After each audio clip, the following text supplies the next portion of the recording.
Still on health stories, spinal cord injury survivors in Nigeria are advocating for the creation of a comprehensive framework that addresses the medical and rehabilitative needs of individuals with spinal cord injuries while ensuring their full participation in societal, economic and political spheres.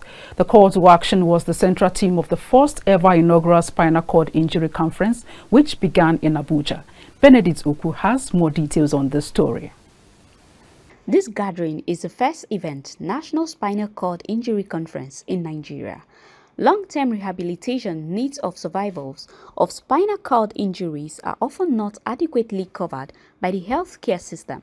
To address this, the Executive Secretary of the National Commission for Persons with Disability, James David Lalu, said that the government is working to renovate and equip rehabilitation facilities across the country, with the goal of providing free rehabilitation services to persons with disabilities. The health insurance program does not necessarily cover them effectively. Therefore, the type of health insurance that can cover them is always very high and very expensive.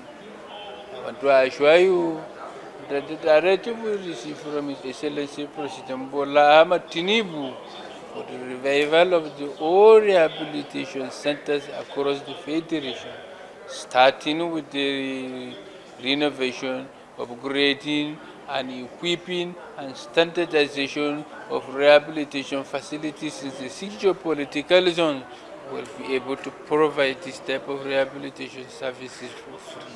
The CEO Rebuilding Hope on Wheels initiatives, Amina Audu, spoke about lack of support and rehabilitation services available to them. She highlighted the need for a comprehensive policy framework to address the unique needs of individuals with spinal cord injuries. It's not only the physical aspect of having spinal cord injury that it affects us, but we use a lot of equipment, assistive devices, you understand, which can be very, very expensive, and normally you don't say you have used this thing, you know, in a particular time. So that is the essence of having a trust fund, so that these other items that are needed, not just even in spinal cord injuries but other disabilities as well, is very important, because we need to have extra funding, a way of getting extra funding.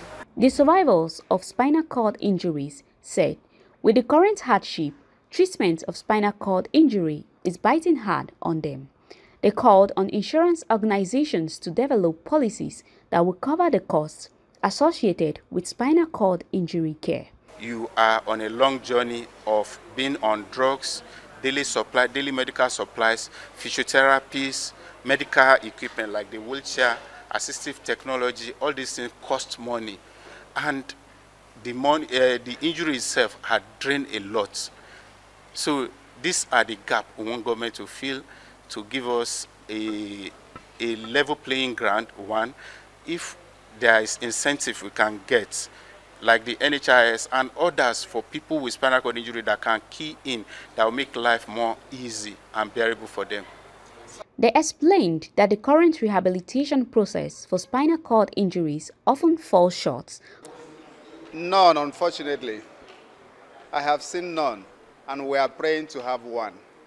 And unfortunately, it remains prayer, because in Nigeria we always pray. We commit everything to God, even when we know that if government wishes to help us, they can. I reside in Enugu State, and I have seen a lot of people in National Orthopedic Hospital. They are treated, from there they send them home. We are supposed to have like a rehabilitation center where they continue living their life and, you know, trying to master how to use their body, the remaining part of their body.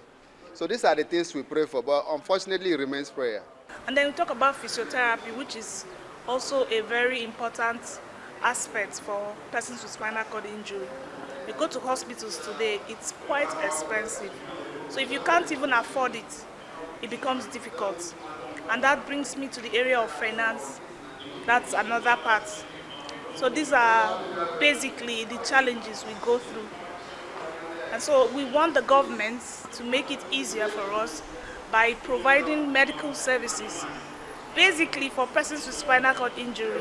Although federal government had disclosed partnership with the United Nations to secure a $5 million grant from the Assistive Technology Scaling Up Program, which will be used to expand access to assistive devices for persons with disabilities in Nigeria.